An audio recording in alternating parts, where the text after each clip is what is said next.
नमस्कार, स्वागत है आपका एबीपी गंगा में। मैं अवधेश। दोपहर के 3 बज गए हैं। वक्त है उत्तर माघ प्रदेश में, और उत्तर माघ प्रदेश में आज हम बात करेंगे समाजवादी पार्टी की। लगातार गठबंधन के जो गुलदस्ते हैं वो नाराज तो थे ही, लेकिन आपस में ही उनकी सिर फुटबल मची है। केशव देव मौर्य और स्वामी प्रसाद मौर्य आमने सामने आ गए। सवाल ये है कि कुछ गठबंधन से बाहर जा रहे हैं, और जो गठबंधन में बने हैं अगर उनके बीच तू मैं हो जाएगी, या गठबंधन के बाहर भी हैं और इस तरीके का संदेश जाएगा, तो क्या 2024 में सपा अव्वल रह पाएगी? और सवाल ये भी है कि अगर सपा के गुलदस्तों के बीच इस तरीके से सियासी रार बनी रही तो कहीं इसका फायदा बीजेपी को तो नहीं मिल जाएगा? और सवाल ये भी है कि मौर्य वर्सेस मौर्य की जो जंग छिड़ी हुई है, जो एक बड़ा वोट बैंक है, इसको आखिर अखिलेश यादव कैसे संभालेंगे? ये उत्तर मांग रहे हैं।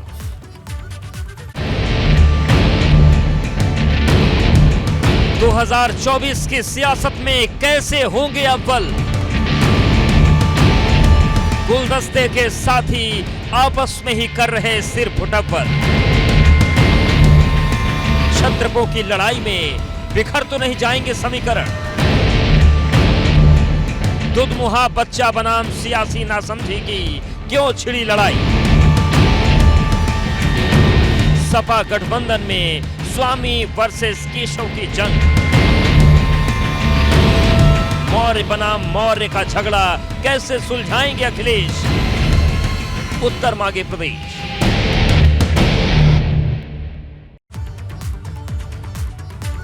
तो सवाल सीधा सा है कि जिस तरीके की स्थितियां हैं, कल तस्वीरें आई थी कि जो यादव वोट बैंक है सपा का, उस पर निगाहें बीजेपी की हैं, और कल चौधरी हरगोपाल जी के पुण्यतिथि कार्यक्रम में प्रधानमंत्री शामिल हुए, और आज जिस तरीके से स्वामी प्रसाद मौर्य और केशव देव मौर्य के बीच तू-तू-मैं हो रही है, उसमें भी कुछ सवाल उठ गए हैं। तो हमारे साथ सुनील अर्कवंशी जी जुड़ गए हैं, राष्ट्रीय प्रवक्ता हैं सुभाषपा, डॉक्टर अनुराग भदौरिया जी हैं सपा प्रवक्ता, और हरीश चंद्र श्रीवास्तव जी हैं प्रवक्ता बीजेपी। आप तीनों का बहुत स्वागत है। डॉक्टर अनुराग भदौरिया जी, सबसे पहले आपके पास ही आ रहे हैं। जिस तरीके की स्थितियां बनी है, अगर हम यादव वोट बैंक की बात करें तो बीजेपी उस पर निगाहें बनाए हुए 2024 के लिए सोच रहे हैं कि अगर हरगोपाल जी के परिवार को भी साध कर, क्योंकि बड़े समाजवादी नेता रहे, उनको साध कर कुछ सेंध लगाई जाए। आज स्वामी प्रसाद मौर्य और केशव देव मौर्य एक दूसरे को दुधमुहा बच्चा और नासमझ बता रहे हैं। ये जो परिस्थितियां बन रही हैं, क्योंकि ये सारे लोग आपसे जुड़े रहे हैं, तो क्या आप मानते हैं कि ये एक चुनौती की स्थिति है समाजवादी पार्टी के सामने? देखिए, मैंने आपको पहले साफ बता दिया है कि समाजवादी पार्टी प्रदेश के युवाओं के लेके, महिलाओं को लेके, महंगाई को लेके, उसको लेके चिंतित रहती है कि समाज में कैसे सामाजिक न्याय की बात हो, कैसे महंगाई कम हो, बेरोजगारी दूर हो, कैसे यहाँ पे जिस तरह का करप्शन फैला हुआ है, सरकार चाहे हेल्थ डिपार्टमेंट हो, चाहे पीडब्ल्यू डिपार्टमेंट हो, चाहे यहाँ पे पशुधन विभाग हो, हम सरकार की जो विपक्ष की जिम्मेदारी मुझे जनता ने दी है उसको बाखूबी से निभा रहे हैं और जनता की आवाज उठा रहे हैं। हमें सरकार से लड़ना है, और जिनको सरकार से नहीं लड़ना है, जिनको इनडायरेक्टली सरकार की मदद करनी है, वो समाजवादी से लड़ते रहते हैं। आप बताइए, सरकार भारतीय जनता पार्टी के आपको रोजगार के मुद्दों को लेकर किससे लड़ना चाहिए? सरकार से। आपको महंगाई से लेकर किसको लड़ना चाहिए था? सरकार से। आपको करप्शन से लेकर किससे लड़ना है? सरकार से। आप सरकार से ना लड़के जब आप आपस में झूठे जबरदस्ती लड़ेंगे तो इसके मतलब आप सरकार की मदद कर रहे हैं। जिम्मेदारी ये होती है कि जनता ने आपको चुना है, और जब जनता किसी को चुनती है तो उसकी जिम्मेदारी होती है जनता के प्रति। हमारी जिम्मेदारी जनता के प्रति है, नेताओं के प्रति नहीं है।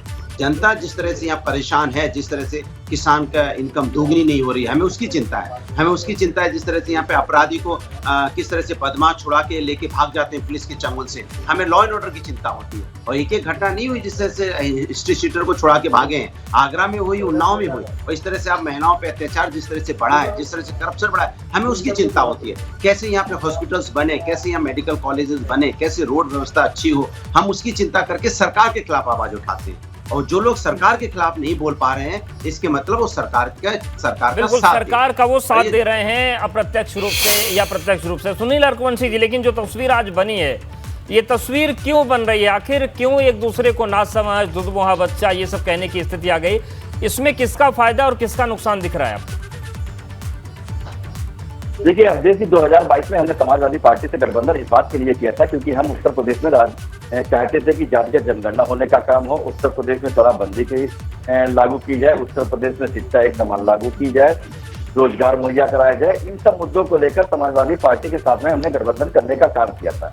मगर समाजवादी पार्टी अपने गठबंधन के साथियों का किस तरीके से अपमान कर रही है, चाहे माननीय केशव देव मौर्य जी का हो, चाहे माननीय शिवपाल जी को लेकर हो, चाहे माननीय श्री हमारे राष्ट्रीय अध्यक्ष ओम प्रकाश राजभर जी का हो, तो वो किसी तरीके से ये नहीं जान रहा है कि गठबंधन हमने इस बात को लेकर किया है कि हमारी ये लड़ाई मजबूत हो। जब लोकतंत्र में गठबंधन हम लोगों ने किया, लोकतंत्र में विपक्ष मजबूत होगा तभी ना हम सरकार से लड़ने का काम करेंगे।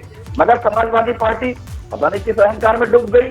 समाजवादी पार्टी को लगा कि नहीं, सिर्फ मेरी बदौलत यहाँ तक हमने पहुंचने का काम किया। समाजवादी पार्टी की बात तो करेंगे, पर जिन नेताओं की बात आप लोग करते हैं, जिस समाज को बढ़ाने की आप लोग भी बात करते हैं, जो ये मौर्य वर्सेस मौर्य खड़ा हो गया है दो नेताओं के बयान से, इस पर मैंने पूछा कि इससे किसका फायदा किसका नुकसान है?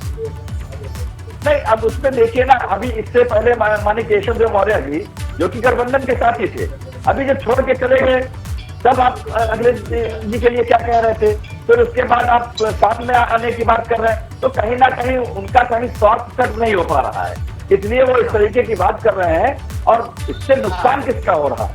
नुकसान आपने जो गठबंधन किया था, हम गठबंधन के साथी सब लोग एकजुट भारतीय जनता पार्टी की जो सरकार चल रही है उससे लड़ना चाहते थे, मगर आप लोग ही आपस में किसी का सम्मान नहीं कर रहे हैं। माननीय अखिलेश यादव जी को ही ले लीजिए, किस तरीके से माननीय केशव देव मौर्य जी का अपमान करने का काम किया। तो जब आप एक तरफ अपमान भी करते, एक तरफ कहते हैं कि आप मेरे साथ रहिए और कठपुतली की तरह रहने का काम करिए, तो कठपुतली बनकर तो नहीं रहा जा सकता है भाई, हम आपके साथी हैं।